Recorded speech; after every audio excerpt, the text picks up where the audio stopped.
Միայն անցած տարվա ընթացքում շուրջ $2 միլիոն 2 միլիոն դոլարի աշխատավարձ եւ պահպանման ծախսեր է հատկացվել այդ հիմնադրամին,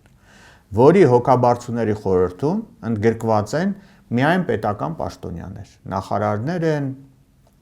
կոմիտեների ղեկավարներ եւ այլն։ Բացի դրանից եւս $1.5 միլիոն պայմանագրեր է կնքել այդ հիմնադրամը տարբեր ընկերությունների հետ, մեկը նախագծող, մեկը, չգիտեմ, գուցե ժամանակին ընթացքում նաև կառուցապատմամբ զբաղվող, բայց դրանք դեռևս չիրականացված գործեր են։ Այսինքն մեծ գումարներ է ծախսվում այդ ակադեմիական հիմնադրամին, իսկ տեղում զրո դեռևս աչքի համար տեսանելի որևէ բան արված չի։ Սա է իրավիճակը, ընդ որում շատ թանկարժեք ծառայություններ են գնում արտասահմանից, այսինքն գումարները գնում է արտասահման, որովհետև մենք այստեղ լավ մասնագետներ ունենք, բայց ոչ ոք նրանց կարծիքը ոչ հարցնում է, ոչ բան։ Եվ այս ամբողջ խառնաշփոթը բերել է նրան, որ կրթության որակը բարձրագույն կրթության մեջ ընկել է, պրոֆեսորադասախոսական անձնակազմի թվակազմը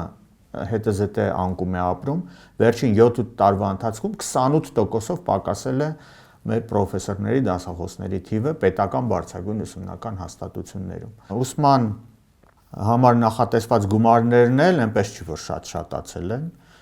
առավել եւս որ մասնակիցների թիվը հետզհետե կրճատվում են։ Այսպիսի իրավիճակ է, բայց կլինի արդյոք այդ ակադեմիական քաղաքը թե չէ։ Սա դեռ մեծ հարցական է։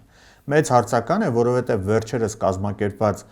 քննարկումների ժամանակ մասնագետները, որոնք արտասահմանցի մասնագետները, որոնք պլանավորում են, նախագծում են այդ ակադեմիական քաղաքը, նրանց ասելով ամենաշուտը, որ կարելի է սպասել գոնե մեկ իրենց լեզվով ասեմ, կլաստերի